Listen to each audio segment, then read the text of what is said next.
introduce to you our next speaker, Brother Nico Narvaez. Let's give a hand to him, everybody. Thank you so much, Brother Ayo. Let's give a hand to Brother Ayo. Everybody say good morning. Can you please tell the person beside you, I love you.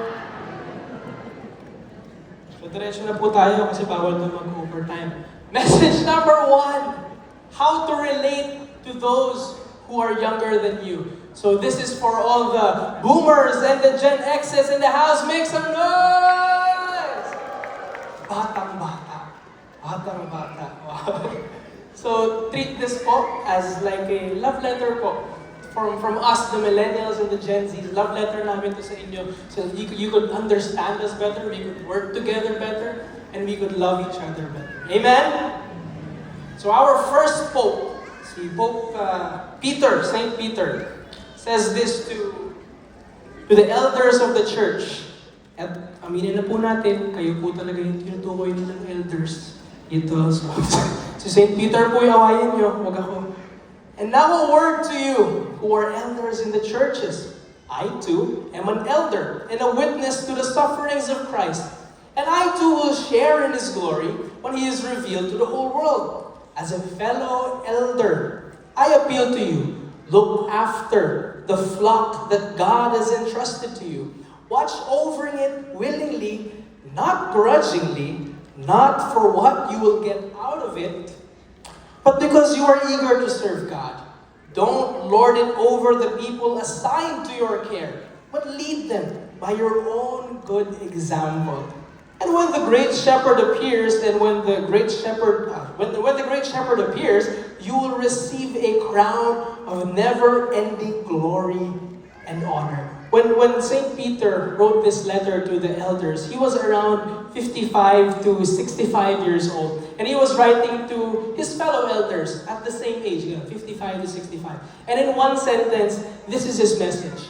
Don't lord over the young, but instead, care for them. What does that mean? Don't lord over the young. So don't try to alpha them, dominate them, but instead you build them up. You care for them. You mentor them. Because in Peter's time, when he was going against the norm. Because what was the norm back then? The norm back then was that if you are more senior, more powerful, richer, has more influence, then you use your subordinates. You use people who are lower than you. You step on their backs so that you could elevate yourself. But what Peter is saying is that in this new Jesus movement, what Peter says is that in new Jesus movement, power is completely inverted. And if you are more senior, you are more powerful, you have more money, you have more influence, then you use your back so that the young, the meek, the poor, the mild can stand on your shoulders and you can elevate them instead. Amen? Kaya here at the feast, we really love the term servant leaders. Everybody say servant leaders. Where we don't lead by bossing people around or as a CEO. We lead them by loving them first, by serving them first. And so to my beloved elders, to the boomers and the Gen X's, just like Jesus, may you let go of your titles, your positions, your pride, so that you could mentor and build up the newer and younger generation. Amen? Because when you care for the young, you give them your platform. Brother Bo shared to us that he had multiple conversations with different different communities just like the feast. And they have this problem. Ask me what? Their problem is that their community is either slowly dying or is at the brink of dying already. Ask me why? Because their leaders are also at the brink of dying already. Ang tanda na po talaga ng mga leaders. And they're not just like, background leaders that they're guiding them from afar. No, sila yung nasa front line because they failed to mentor and build up younger leaders to replace them. Kaya ang problema is, instead of bringing the young to them, they actually push the young people away. Why? Because working with younger people is more messier. Working with younger people, they don't have much experience. But when in fact, they should be the ones who are building them up and teaching them and guiding them and giving them the opportunities to gain the experience that they lack. And I can be a living testimony for this because when Brother Audie asked me 4 years ago that he wanted to mentor me or if I'm open to being mentored by him, akala ko talaga, honestly, I really thought that it would take 10 years. Para sige, I will mentor you first behind the scenes for 10 years. Then after 10 years, you go, you can now preach. Pero as we can see now, that wasn't the case. Pero tama naman si Brother Audie because how could I gain the experience if he didn't let me experience? Amen? Yeah, grabe. The trust that our elder leaders gave to us, me and Ayo. Kasi ito honestly lang, kahit ako naman mas gusto kong makinig na lang kay Brother Audie. Kahit ako mas gusto kong umupo, mas makinig na lang kay Brother Bo, kay Brother Alvin. But they gave us their platform. They even made this youth Sundays just for the youth to build them up, to guide them, and to mentor them. So can we just give them a hand? Brother Audie, Brother Bo, Brother Alvin.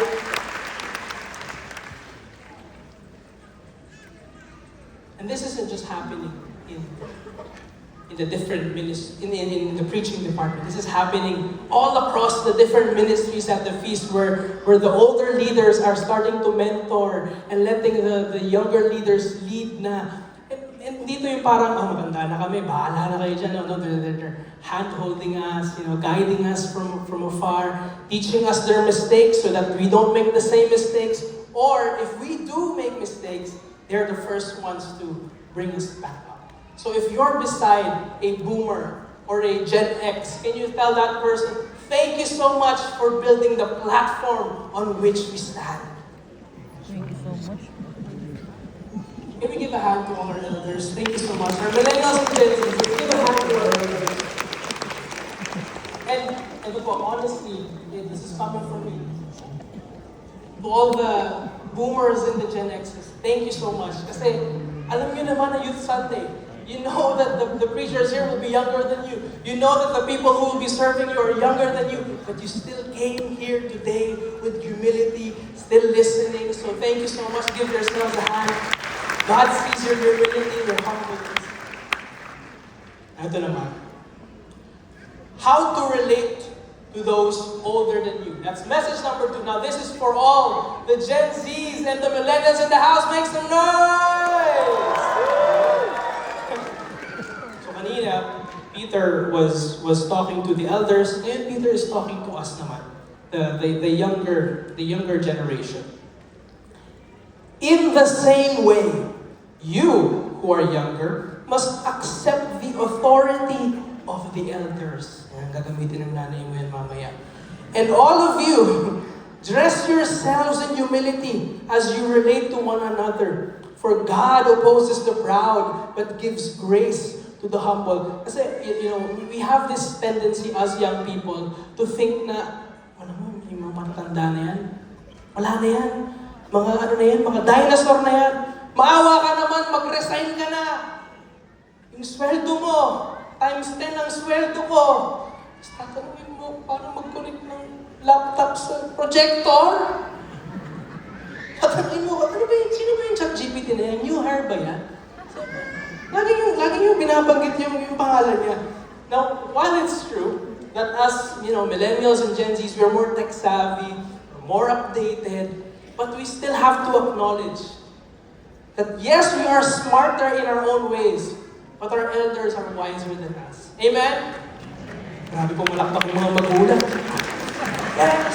Sabi yun ni Brother Nico. Sorry sa mga kapwa ko Gen Z. Magamit sa yun mamaya. So we heard about what St. Peter said. Let's hear from what St. Paul said. Si St. Paul, he has this parang prodigy where he's mentoring this guy. His name is Timothy. Ito yung sabi niya kay Timothy. Never speak harshly to an older man. Yan, tatay mo naman kagamit nito. But appeal to him respectfully as you would your own father. Treat older women as you would your mother. Now, when St. Paul wrote this, he was around 55 to 60 years old. And Timothy was around in his late 20s. But he still trusted Timothy to go all over the world in the different churches there to lead those people. Now, naturally, because he was tasked to lead the churches in different places, he's leading people who are like 2 times, 3 times his age. Now, how could someone who is younger lead someone who is older? Ask me how! Hindi ko po alam. Kasi mini-mentor pa lang din ako, hindi ko wala po akong sagot doon. But Brother Bo shared to us 2 secret formulas. Everybody say 2 secret formulas. He shared to us 2 secret formulas because when they were starting the Light of Jesus family, he was around 14 years old. By the way, to the first timers here, if you don't know, we're part of the Light of Jesus family. That's like our parent organization. When they were starting Light of Jesus family, Brother Bo was around 14 years old. And he was leading people who were like 10, 20, 30 years older than him. So paano niya ginawa yun? He shared 2 secret formulas. Secret formula number 1, humility. Humility. That even if he was the one leading, he still acknowledged that those older people, they are his seniors. So he spoke to them with utmost respect and care. Secret formula number 2, love. Love. Even if some of the elders were hard-headed, even if some of the older elders were stuck in their old ways, Brother Bo still loved them, cared for them. And guess what? It worked. It really worked because right now, we're all here at the feast in PICC. What started in a small garage in Cubao is now spread all across the world. So can we just give a hand to those who started the feast? Thank you so much. So like St. Paul's advice, Brother Bo followed. He respected his elders. He treated his elders just as he would his own mother and father. So to the millennials and the Gen Zs in the house, maybe this is what we could think of sometimes. Or this is what we could think. When we're dealing with older people, your Gen X manager, your boomer boss, treat them as you would your own mother and father. Grabe, ang asam ng mukha ng iba. Yung mo. Something we could think of. Now, we heard what St. Paul said. We heard what St. Peter said. Now, what does the main guy have to say all about this? Jesus. What does Jesus have to say all about this? And the thing is, this is the shortest one of all the verses that we read. Ang daming sinabi ni St. Paul, ang daming sinabi ni St. Peter. Maikli lang sasabihin ni Jesus, but this is the hardest. The hardest one to follow. Just as I have loved you, you should love each other. Just as I love you, you should love each other. Parang alam mo, we always hear this na eh. Kaya parang may tendency na pumasok sa isang tenga, lumabas sa kabilang tenga. Kasi we always hear this, just as I love you, you should love each other. Pero if you really think about it, really. How did Jesus love us?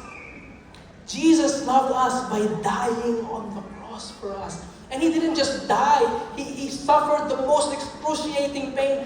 Punishment only meant for the hardest criminals during that time. So a question again, for all the millennials and Gen Zs in the house, are you willing to die? To suffer? Papakuin yung kamay mo, yung paa mo, pakanayin ka ng spear dito sa ribs mo. For your Gen X manager. For your boomer boss. Na ganito na tumingin sa cellphone, ganito kalayo. Kaya mo ba yun? Ayoko, brother. Ayoko nga. Hirap mag-yes. Amen. To all the boomers and the Gen X's in the house, Are you willing to die the most painful death for that annoying Gen Z co-worker? Na pagpasok pa lang ng opisina, ang ingay na kasi kung hindi yan chinichika yung receptionist, yung tumbler niya, kung ano nang nakasabi na burlolo yun, ting-ting-ting. Parang based on experience, parang ako yung boomer. Are you willing to die? Really painful death for that millennial co-worker, Gen Z co-worker? It's practically impossible. But that's why Jesus already did that for us. Amen? That's why we need a third secret formula. A bonus third secret formula. Ask me why. Trust. Trust. We trust that yes, we could do a lot of things. We could listen to a lot of advices on how to deal with people who are older than us, how to deal with people who are younger than us. Yes, we could do that. But at the end of the day, we need to trust that God is the one who is changing the hearts of the people that we work with. And better yet, God is the one who is changing your heart to make you more patient, to make you more loving, to make you more kind. Amen? I invite you to stand as we pray.